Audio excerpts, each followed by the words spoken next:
On this week's episode of Nintendo Noise, we're talking about Nintendo's strategy to cut down on development time during the Switch 2 era.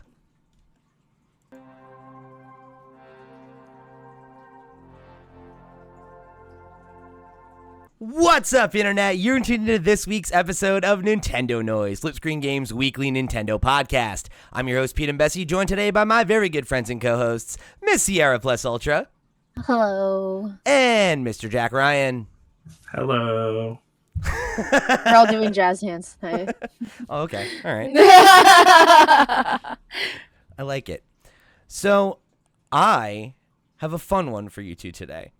And I'm excited to get into this one because it's been a minute since we've had to speculate wildly about a Nintendo comment. There's been so much concrete stuff that I actually have been longing for a little bit of the bullshit. And I think this is gonna be a meaty one. We're so back, baby. We're so back, baby. Speculating wildly until the next Nintendo Direct.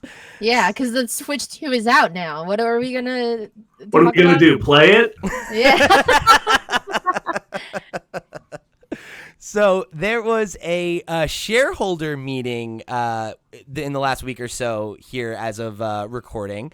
And during the Q&A portion, Nintendo's President Shuntaro Furukawa was asked a question about how the beefier, power of the Nintendo Switch 2 is going to impact the cost of game design and whether or not Nintendo had any plans to address that, right?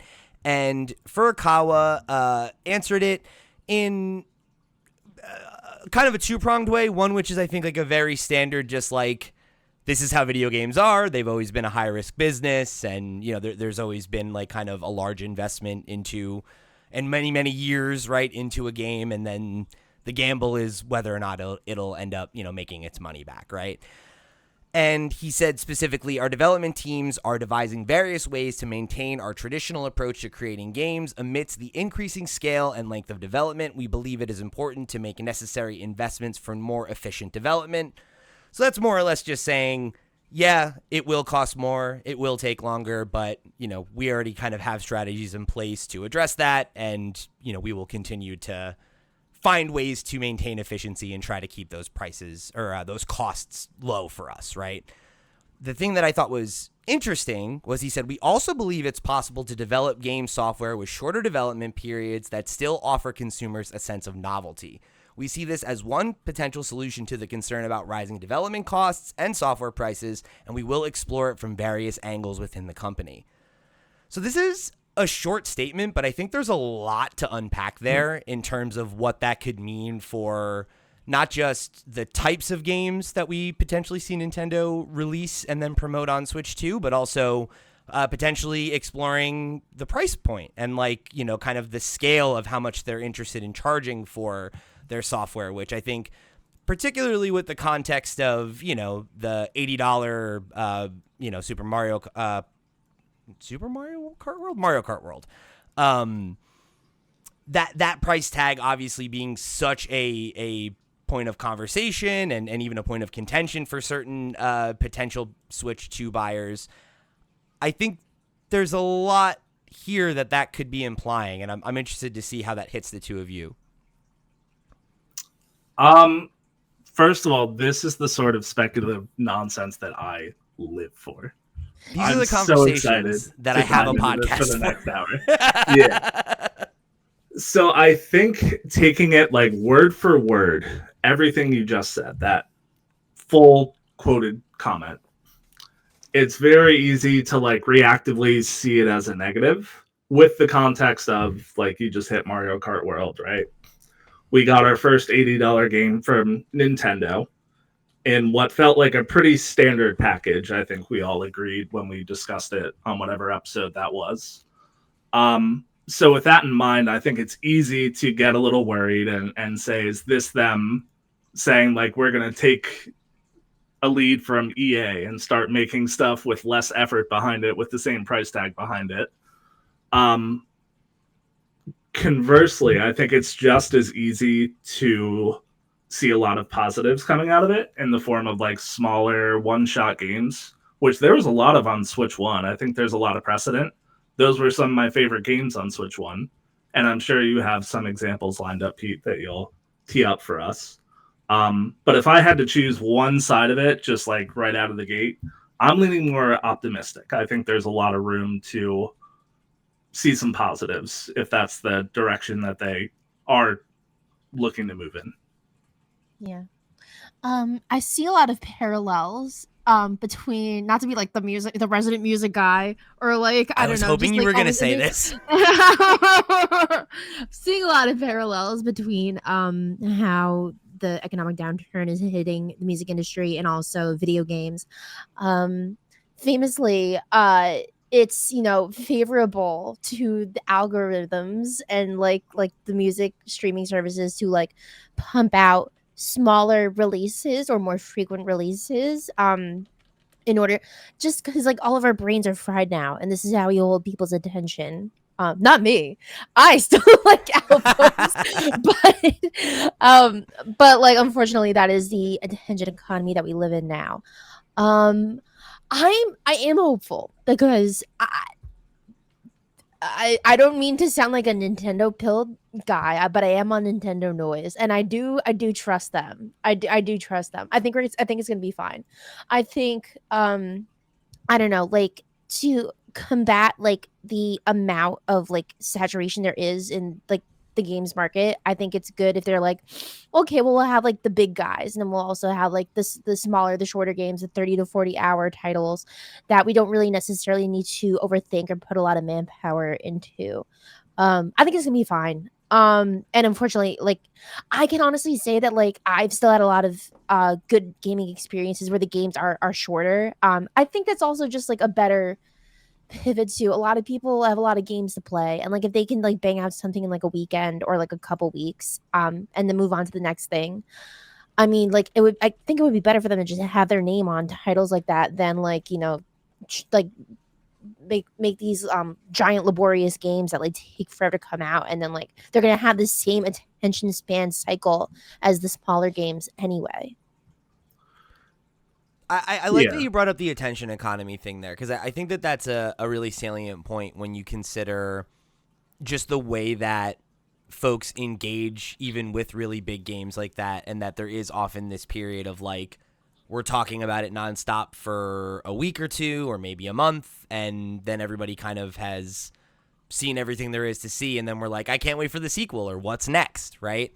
And people are already having that conversation about Switch 2 of like, I need more games. Where are the games, right? And it's like, it's been out for a month, right? Like, I know it's driving me nuts. People, I know you probably addressed this on another episode, but like people saying that there's like no titles to play. Like you can go back and play other stuff, and then like Donkey Kong is out in like weeks. It's there are thousands of week. titles to play. I think I'm just old. My brain's not melted, I guess. I don't know. And so I think that, yeah, the kind of uncharitable interpretation of this, right, is like we're going to make games faster for less money. But I think that the fun way to think about that, and I don't think that there's necessarily reason to be cynical, because you can make great, fun games for less money. Like that's not right. Like I don't think we're talking about them, on the Switch 1. And I mean, there's a precedent for it, in the indie space, right? Like on every other console. And think about how many like big indie games there were or games that were big indie games that a part of their success was the Switch audience, right? That, I mean, clearly there's an appetite for that type of game. And I think, whether it's some of the more like AA kind of style titles that we saw them have a real commitment to on the Switch, which I'm sure we'll continue to see more of. But yeah, I think there's room for even smaller, more bite-sized stuff. And I would love to see, some of the talent at Nintendo that has been,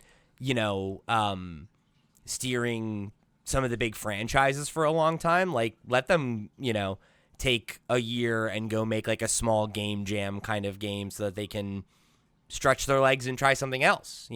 I think even just for like keeping the creatives engaged, that's a valuable thing, of letting people go off and like fool around with a pet project that, doesn't make sense for the next Mario or the next Zelda or whatever, right? But like is cool for a small, low stakes indie game, or indie style game.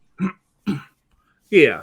I think if there's like if I have an initial concern on the optimistic view of it, it's that like when I think about it and start to tally it up, to me, like Nintendo doesn't have that many big games, like game series already.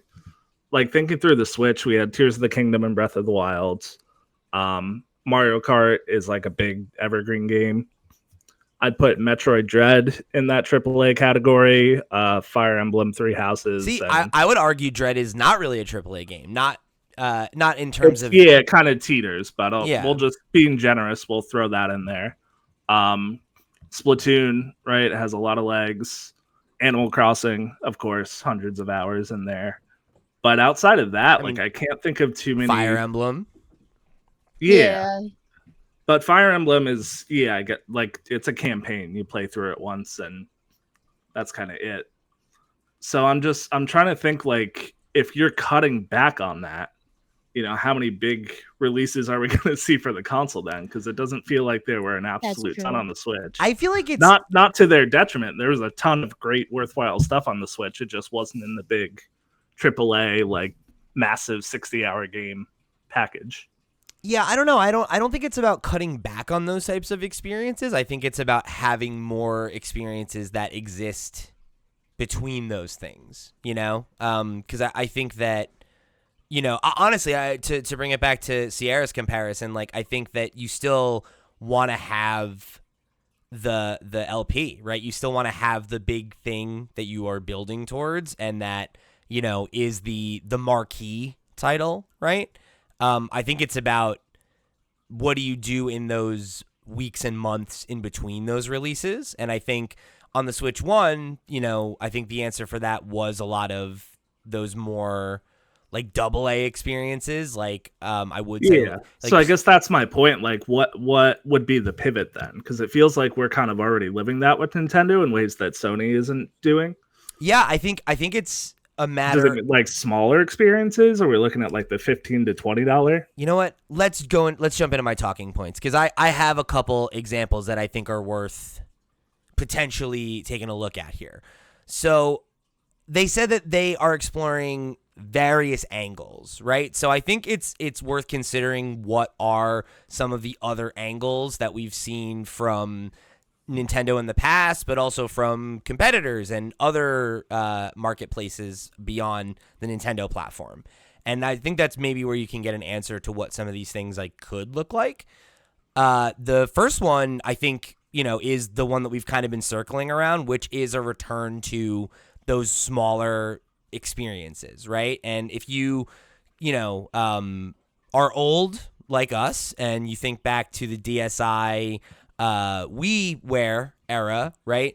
There were a couple different series of smaller like indie style downloadable games that Nintendo produced, because this was kind of in the pre-downloading like every video game era, right? It was like the games that were on the eShop, or sorry, not even the eShop, the WiiWare shop or the DSi shop, or even like Xbox Arcade, right? And some of those like precursors to the modern storefronts, they were specifically downloadable games. They were games that existed on that marketplace, right? And were not,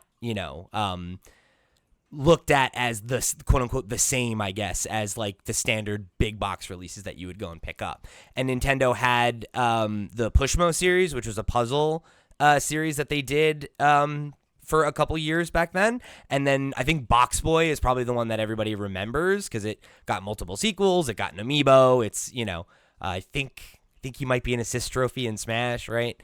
So like there is a precedent even prior to the Switch generation, which we saw a couple other games like that as well that like Jack alluded to. There was stuff like Good Job. There was stuff like Game Builder Garage, Snipper Clips, Famicom Detective Club. And some of those were just smaller games that Nintendo published rather than developed in-house. But like Famicom Detective Club was a thing that they had one person develop, and yeah, I'm sure it didn't set the world on fire sales-wise, but it also probably cost a fraction of what most of their games cost to produce because it was one person working on it for several months, right? Rather than hundreds of people working on something for 6 years, right? Or, maybe 100 people working on something for 4 years, right?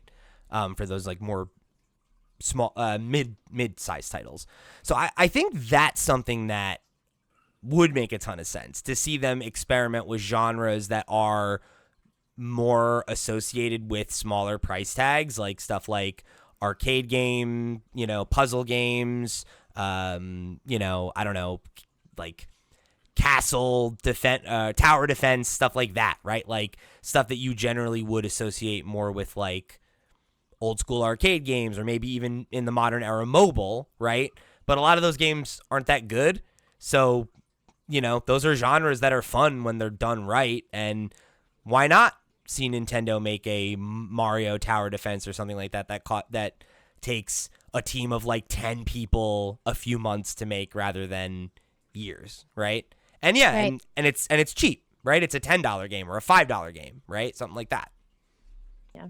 $10 probably. They charge $10 for the Yeah, where's the Yeah. bar now? so maybe it's $15, but still cheaper. Well, hopefully, I would also love to see them explore. Like, I would like to see a wider variety of art styles, like different art direction. For Totally. these games as well.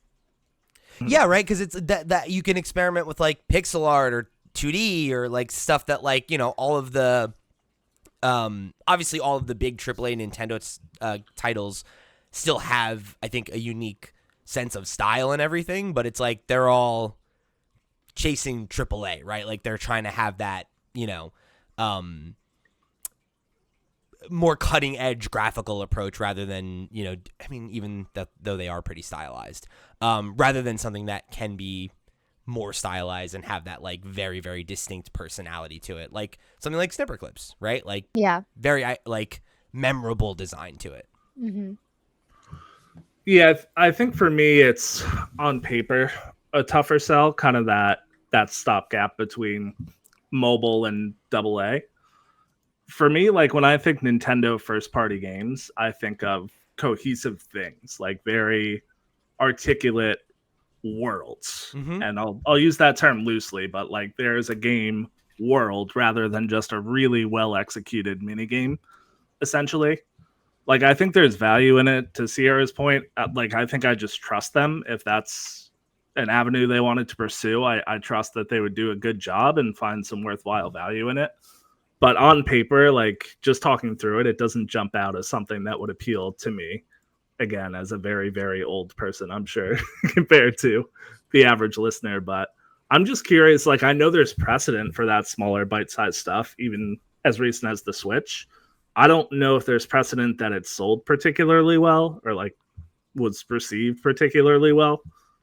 I don't know. I mean, like obviously, we called out Box Boy. I think that sold really well. I don't know how well any of these other ones sold. I mean, Pushmo was sold well enough that they made a couple of them, and I guess the question is how much do they cost to make too, right? Because it's like I think if the barrier is like we're gonna have a few seasoned developers take a break and go do a game jam game, and it is like it costs very little to make because it's a bunch of people that are already salaried employees putting something together, right? Like I think that does pretty heavily adjust the metrics of success there, right? Because if it costs almost nothing to produce, then it doesn't need to sell as much, and that's fine.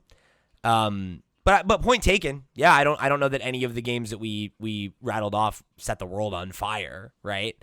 Yeah, because it's like where is the line between like, oh, this is like a fun little thing that I played a couple times, and like, oh, this was like a life shattering experience. Like I got to tell everybody about this.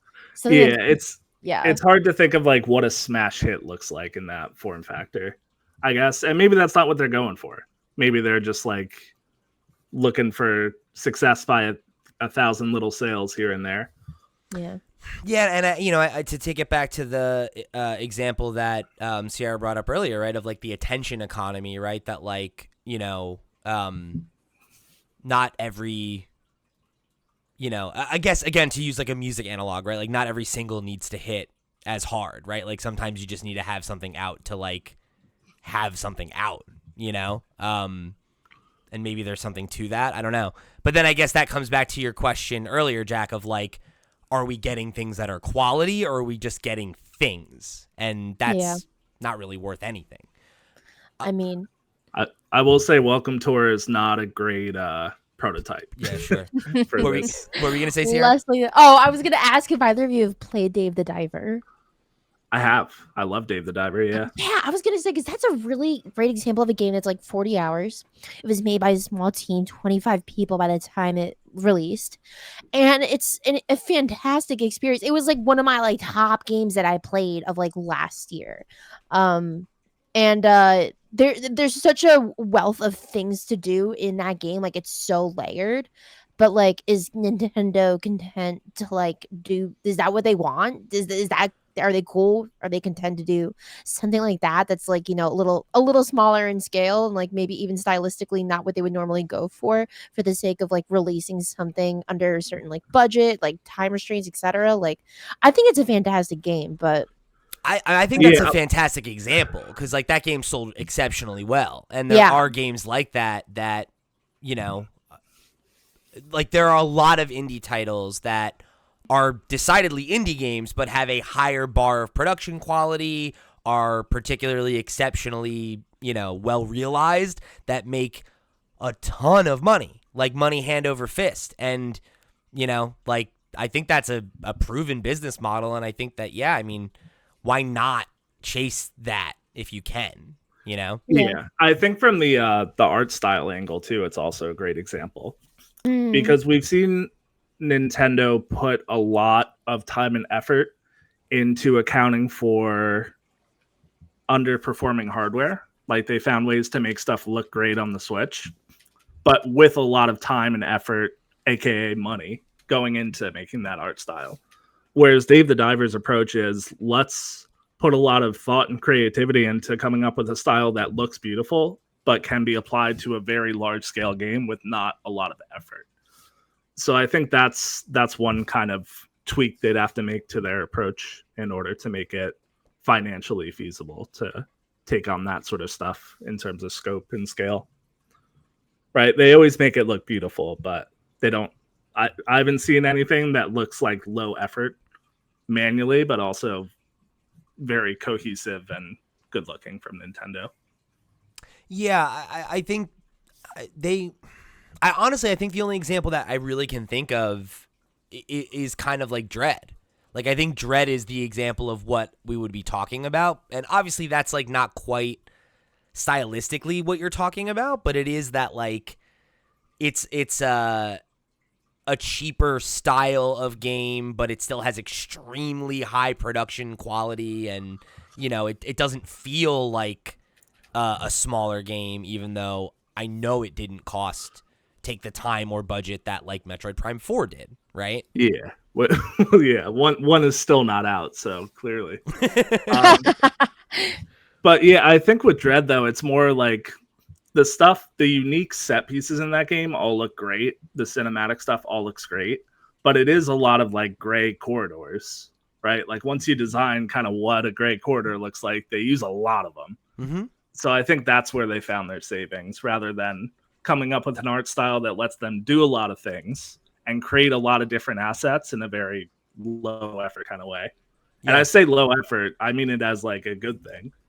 Come up with something really visually appealing that can be done quickly so that you can do more things with it within the span of a game. Yeah, absolutely. It's like the game like Nidhogg comes to mind for me, right? Where it's like that game has like a super simple style, but it's not. Yeah, that game is 12 pixels big and it's perfect. And it's and it looks good, like it's because it has a vibe, right? And like that's so much more important, right? Is cultivating a style and an atmosphere than chasing benchmarks or whatever.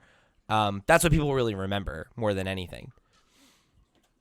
So I think the one other thought that came up while we were discussing this that I think I would love to throw out there is it might be an interesting opportunity for them to revisit some classic franchises that don't really make sense in a more modern capacity because of the kind of game they are. Like you could make like a new balloon fight or like a new duck hunt or, you know, maybe Punch Out, right? Like some of those kinds of games that, you know, are about the arcadey, like chasing a high score, right? Like having a leaderboard that you're crawling up. Maybe they are doing regular map releases and that kind of thing. And, you know, you create, again, like I guess like something that is more akin to a mobile experience, but it's actually a good, fun game, you know? Yeah, that to me is more like it's a blown opportunity if they don't do that. Now that they've kind of set the stage for what it looks like and how much people enjoyed, right? I know they didn't make it, but Tetris 99 and also that F-Zero one that they put out, like they're a ton of fun. I imagine they're pretty lightweight to put out there. So I would expect to see a ton this generation. I'll be surprised if we don't. I know. Like all these titles that like people have been asking, like the core fans have been asking for new games for years. Like anything, just a Chrome. Yeah, it doesn't have to be like a mind-blowing, right? Like AAA cinematic reimagining of the IP. Just give us like a simple, modernized multiplayer, quick hit arcade version of it for $15 and people will go nuts. I will say that if they revisit Star Fox, it's got to be like Ratchet and Clank. I think that would be so sick. God, I would love that so much. Yeah, it's got to be big. That one's got to be a big one, I think. Yeah. But also, like, how fun would a 99-person Star Fox 64 style arcade game be? Like a that shooter. would also be all the it's like a arena shooter. Yeah. Oh man, that'd be fun. Yeah, I'm thinking stuff like, I don't know, like Ice Climbers or something, right? Like it's like stuff where it's like, yeah, like I don't know, like what does a modern version of that look like if not like I mean, I guess it's Celeste. Maybe that's the idea. You know what, Nintendo, hit me up. I got some ideas. Celeste again. I got some ideas Free for these $10 games. Just make Celeste again. Call it Ice Climbers. What are we doing here? Get Maddie on the phone right now. So, okay, the next one I want to throw out there is a strategy that I think Nintendo could pull from one of their competitors, right? Which would be the way that Sony has kind of put out those 1.5 soft sequels, you know. I don't even really know what to call them, but honestly, I guess it's not even a thing that Sony invented. It's like the Fallout New Vegas effect as well, right? It's like you have a primary team, you know, spend the 6 to 10 years that it now takes to make a fucking AAA game, and you develop a, you know, an engine and a physics system and, you know, all of the, you know, your dialogue system, whatever, right? All of the pieces of the game, right? You create that first game, you set that standard, and then you let a smaller team of probably younger developers, maybe you let somebody who's like at that opportunity to jump to like to be a senior director but has never gotten to lead a game before, right? Like it's an opportunity to not only make effectively a full AAA game, right, that you can charge near to full price or full price for a lot less money and a lot less time, but it also gives you an opportunity to let some of those, you know, seasoned employees that have not been project leaders take the reins on something, but with less pressure because there's already a playground for them to exist in, and they probably worked on the first game. So like they have their feet wet in that engine and in that world and that space, right? So, and the other benefit of those kinds of projects is you don't have to shuffle people around as much, right? Like if you are doing like say, right, we had a game like this start development after Mario Odyssey, all the team that worked on Mario Odyssey, right, like gets shuffled around to all these other places because, you know, we're not ready to make the next Mario game, right? So some of them are going to go work on Donkey Kong and some of them will go work on Wonder or whatever, right? You can have a little bit more cohesion for a longer amount of time, which like leads to a little bit less, you know, responsibility of like having to move people around or lay off temporary employees and all that sort of thing. Although I don't know if there might be rules against that in Japan, which is probably why you don't hear that about that one quite as much. But I think that's another, you know, we we loved Odyssey. We would have loved an Odyssey 2, right? We loved Galaxy 2. Why not something like that, right? Yeah. To cite, I have to cite AJ McRae from Directly You on this. Just to quickly touch, he also has like he also like feels like this would be like a good direction for games where it's like say Pokemon like it has an existing base game and you just like add like expansions not expansions like the way they currently exist where it's like Isle of Armor or like the DLC, but um like Miles Morales, but like what would that look like for Pokemon, like stuff like that. I think that would probably like be like the least stressful. I would be content because that would be like a really cool way of reimagining a lot of games without like reinventing the wheel, which is like what a lot of Nintendo like IP like kind of feel like they're doing. Like obviously Pokemon, like Paper Mario, like stuff like that. I would be all for that as well. Yeah, I mean, like, you bring those up, and it immediately made me think of, like, Fire Emblem, where it's like, I loved Three Houses, and, you know, they obviously made Engage in the interim, right, since between Three Houses and whatever the next one's going to be. But that was, like, kind of a weird, like, it was a throwback to the older system. It's like an anniversary greatest hits kind of game. Like, to me, it felt like more of a spinoff. And I would have loved for them to just take the Three Houses engine and make another new campaign in that style, even in a different world, whatever, right? And while the team that's doing pre-production on whatever the next one's going to be is doing that, right? And just let me get 2 of them in a generation instead of one every, it's been 7 years since that came out by this October. For real? I think that's right? 2018? Oh my god. Time flies. I don't think this fits neatly into that, but I'll throw my hat in the ring anyway. And I don't know if this is a hot take, but I'm still personally kind of disappointed that Tears of the Kingdom did not end up being the Majora's Mask of Breath of the Wild that we kind of all thought it would be. With that implication being reuse the game engine, but do something smaller, right? Lightweight, reuse assets all you need to. And for that trade-off, do something really inventive and weird and like take a big swing doing something different. I would have loved that. Instead, we got, not that I didn't love Tears of the Kingdom. I did, put hundreds of hours into it. But we got Breath of the Wild too. Their approach with it was let's make it bigger, grander, more to explore, and even more compelling story. For me, it was kind of been there, done that. I would have loved a smaller package. Like, let's take that game world and do something radically different in it in a pretty compact package that would have saved you a ton of money to develop as opposed to what you made. Not that they didn't make millions and millions of dollars from that sequel, but it took them 6 years. No, but I think that's exactly the and I can't believe I didn't think to mention Majora's Mask. That's like a great, right? That game was made in 18 months right after Ocarina of Time was done. They took the same team and they were like, great, you got all these assets, you have 18 months to put out something, go for it. Yeah, right? Like, why not, right? Like, make a game in 3 years instead of 6 and allow that constraint to define what it is. Mm-hmm. Same with Mario Odyssey. More than a Mario Odyssey 2, I would have loved to see them take that engine, that physics engine, and do something different with it. And it looks like we're kind of getting that maybe with Donkey Kong Bonanza. Yeah, although that looks more like a proper full-fledged sequel, so maybe not the best example.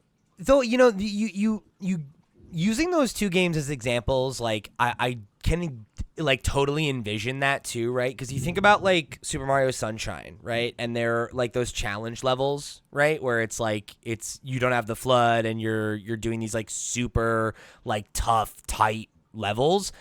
Like, you could have made a game of just that with the Odyssey engine and not done a full open world, experience or, whatever, open area. You know what I mean? Not do a collectathon, right? And do something that is like just doing the moon levels as like an entire game, right? I think with Zelda, Breath of the Wild very distinctly blew up the formula, right?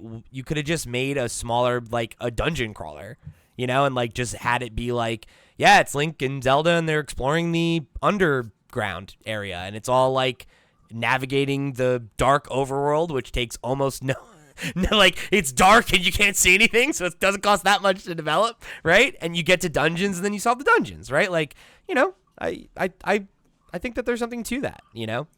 Yeah. And to give you an example for like the fun mechanic that we turn into a spin-off, Captain Toad Treasure Tracker was like a bonus level in Super Mario 3D World. That's true. That's where that idea came from. There was whatever, like 6 or 7 of those little 5-minute Captain Toad levels. They took a look at it and said, hey, this is actually pretty fun. Let's turn this into a $40 package and put a team behind it. And I don't know if you guys played it, but I love that game. I never got Tracker to is really play it. Yeah, it's really good. It's a really fun little puzzle game. And honestly, that's a great example of the type of game that I'm envisioning, right? Is like, it's a great little game. It's not Mario Odyssey, right? But great title. Sure, it took a fraction of the time and a fraction of the cost to develop. Fraction of the resources, like you know, human beings having to be there working on it every day. So yeah. I think there's definitely something to that. Like reuse more assets, reuse more, you know, engines. Yeah, I mean, it's a company built on their. I think we just might have lost Sierra to the storm. We did, I think. But yeah, it's a company built on its goofiness and creativeness and oddball stuff. So lean into that, I think, rather than trying to follow the trend of making these $15 smaller form factor packages. All right, Sierra's back. There's a giant thunderstorm and potential tornado warning in our area, so one of us might drop out again, and we'll see what happens. But we'll get back on track here with. I'm finding out live right now. I didn't know about the Sorry. tornado. It's all good. It's all good. It's New Jersey. It won't happen. The sacrifices we make for this show. To get this show to you. For speculative Nintendo rumors. All right, so let's jump into our next approach here, which was early access. So this is something that I'm interested to discuss because I don't think it's outside the realm of possibility, but it certainly doesn't feel like a very Nintendo thing. It's not even a super common thing on consoles in general, right? But not unheard of, right? Like we have seen a couple games do the early access thing over on Xbox, right? Like Pal World famously, and you know, there was that big test that they did last year, I want to say.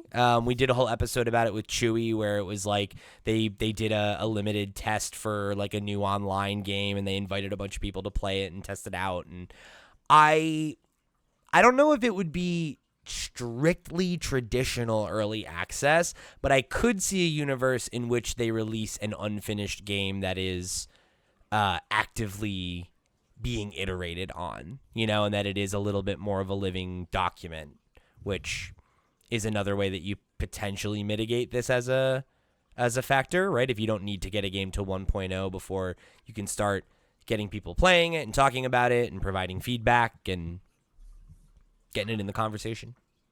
Yeah, I don't know. It just feels too far removed from like their DNA. And I don't even think like there's not even much I can add to it. It just is so against their philosophy of don't release it until it's ready. And unfortunately, also, like, don't support it afterward, no matter how much it sells and how well it performs. Like the game is ready when it's ready, and then it's done forever. I mean, if these Animal Crossing rumors are true, we are going to see the Nintendo version of whatever live service for multiplayer games looks like, I guess. Yeah, that like I'm really hoping we see this generation, just because I want to see what their take on it is. Yeah, I don't know. I don't know how they would interpret like the live service model. And for something like Animal Crossing, I'd love to see just what they come out with. Not saying it will be good or bad. I have no idea. I'm just curious what their take on that model is. It's something I would like to see them engage with more because the few times they have done it, I would say it's been pretty successful. I think some examples are better than others. Like I don't know that like the Breath of the Wild DLC is like, I think like a okay example of like, yeah, there was some cool stuff there, but it didn't feel like it was necessarily, excuse the pun, something that like breathed new life into the game, right? It was like, it was already a great game that people were happy to just spend a little bit more time with, you know? But then I look at like Mario Kart, and I think Mario Kart 8 Deluxe had like a really great post-launch support in terms of what we got, right? Like there was all of the Wii U era content that was then packed in day one, and then, you know, years later we got another season of courses. Like by the end of that game's life cycle, there's so much stuff that got released, and it was all at a good price point, right? Like it was never like a thing where you felt like you were getting nickeled and dimed for bullshit. It was like every pack was a pretty meaningful addition. And I would say the same thing about Smash, right? Like the characters, the stages, like that was all felt like money well spent. So I would love to see them, you know, experiment with that with stuff like Animal Crossing or Splatoon or, you know, some of these other games that would benefit from post-launch support. Yeah, they have a good track record with their DLC, at least, right, as of last generation. I'd say Smash Bros is probably the only one that like kind of resembles a service model.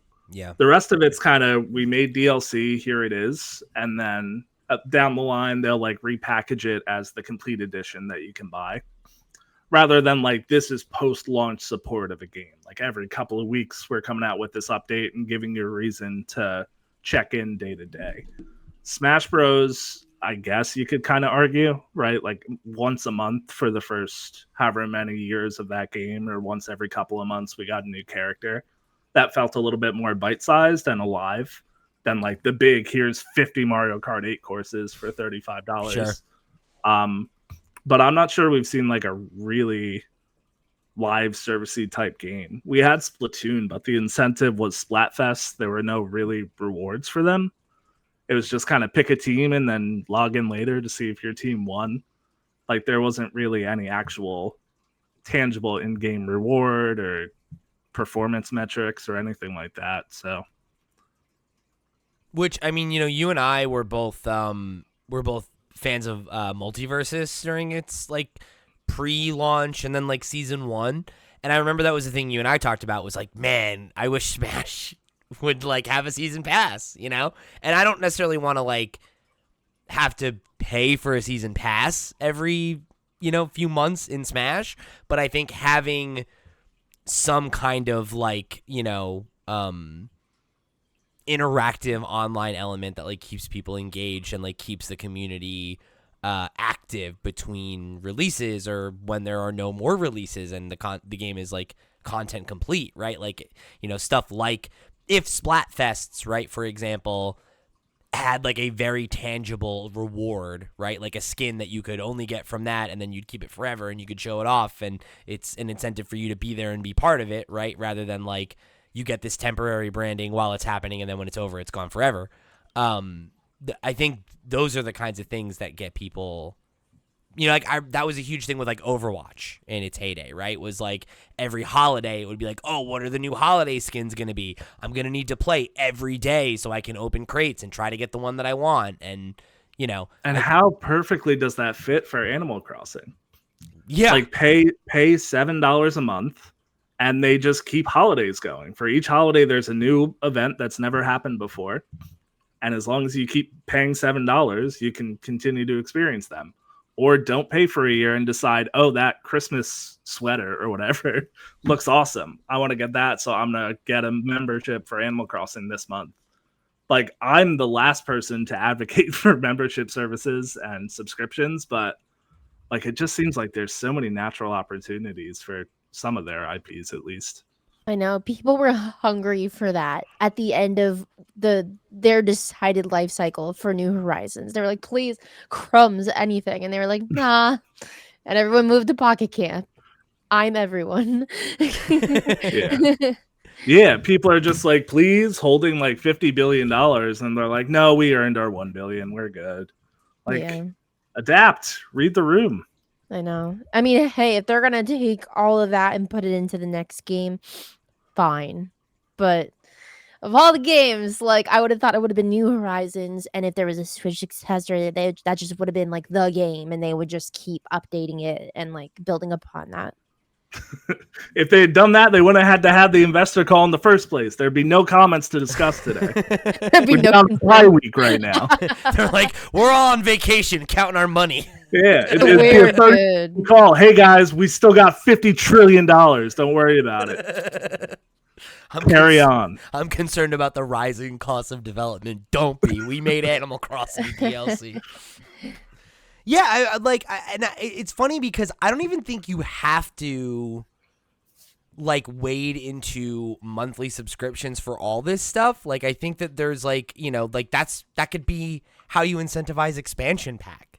It's like, like make it part of keeping people on the online hook and stuff like that, right? Like, I think there are so many examples from, mostly like the Steam marketplace, right? And like games like that, do evolve their feature set over time or, come out and then have like a long tail, right? Or some of the like most popular online games, right, that have like had long shelf lives. I think of stuff like Rocket League, right? Or whatever, or like, Fortnite, right? Like they have a model, right? Like they have like seasonal things where there's a new thing for you to come and jump in and be a part of it. And, you want to be a part of that moment because once that moment's over, it's over, And yeah, I mean, Nintendo's fully capable of that, like they have no trouble creating like novel gameplay experiences. So I think it's just a matter of like not looking at the release date as the finish line, as much, because that's just, I think, unless it's a single player story driven campaign, that's kind of an increasingly antiquated way to think about games, Yep. And it stinks. I mean, I don't like change. So I get Nintendo not immediately having like applied all these practices to their business model, but I do think they could benefit from exploring what their version of that is for sure. I guess the other question in terms of like one of the ways to like address development cost and timing and all that stuff is to do more publishing, right? Is to like make more partnerships with studios like a Mercury Storm who made Metroid Dread and are not studios that you like own outright, but that you contract to to like fill in some of those first party releases. And like there are a few studios like that they have relationships with. Like, correct me if I'm wrong, dear listener, or if either of you remember, but I don't think they own Grezzo, right, who made Link's Awakening. I do not remember as well. So it's, I think that there's like room there too, right, of like taking some of those lesser known IP or I guess like Crypt of the Necrodancer is like another great example of that, right? Of like take one of your IP and give the reins to, a established indie studio or an up and coming developer that you think, show some promise and, allow them, like give them a small budget, right? And just be like, whatever you got, right? Like, let's see what we can do. Yeah, and Crypt of the Necrodancer, I forget what the Hyrule spinoff of it was called, but I think Cadence another of Hyrule. great, that's it. Yeah, that's what it was. I think another great example of like there is pretty robust precedence of this on the Switch One. Like, I think it's more just a question of what is the new balance going to be, because I think we have examples of most of this stuff other than the live service model. It's just what is like, what is the pie chart going to look like on the Switch 2? Yeah. Because I think we have the full view on the very, very wide Switch 1 library. It's just how the priorities are going to shift and what the breakdown and the ratios are going to be for the next 5 or 6 years. Yeah, and I guess like how development costs are going to shift across the board, because it's like I wonder how much that scale slides depending on the size of the game, because like I would imagine that like cost for something like DK Bonanza or Mario Kart World is probably greatly increased, whereas the development cost for something like, you know, like Link's Awakening or Princess Peach Showtime or, you know, one of those like more AA, even Metroid Dread, has that cost really gone up because the Switch 2 is more probably not, right? Like, I don't know. Interesting question. But yeah, I guess important to mention, none of us know anything about game development costs. So not unless they leak. Yeah. Yeah. Mhm. So take all that for what it's worth. But yeah, I have no idea what the higher ceiling means for games that don't push it. Which is a not insignificant amount of their portfolio, to the point you made earlier, right? Yeah. Like, I do know my eggs at the grocery store are getting more expensive, so I'd imagine their thanks, costs over Nintendo. there are as well. If the eggs are anything to go by. All right, folks. Well, if you have any thoughts on how Nintendo can drive down development costs without sacrificing quality or novelty, which was a word I appreciated seeing there, let us know in the comments down below, or write to us at... you know what? You just go to flipscreen.games. That's the website, and you'll find all the ways that you can write in. You could shoot us an email. You could join the Discord. Like I said, you can comment down below. You can go check out our sister shows, the Steam Deck podcast and the Flipscreen Games podcast. However you choose to get involved or show your support, flipscreen.games is the website, and that's the place to go if you want to get involved with the community and check out all the cool stuff we're doing. And, of course, I would love to extend a special thank you to our Patreon producers for the month of July. They are, of course, Arnold J. Rimmer, Christopher Valenz, Arnold J. Rimmer, Christopher Valenz, Gabriel Hasselmeyer, a.k.a. Sobe, Steve Stompy, Susan Still Likes Cats and Also Boobies, That One Kid Nick, Ty the Dude, Vudovic, and Wakahula. Thank you all so much for your support over on patreon.com/flipscreengames. You all the realest of the real, and we greatly appreciate your support of this and all of our sister shows. The website, again, is flipscreen.games. Head over there, click on some stuff. It helps us out a lot more than it costs you. For the crew, I've been Pete. She's been Sierra. He's been Jack. We'll see you next week.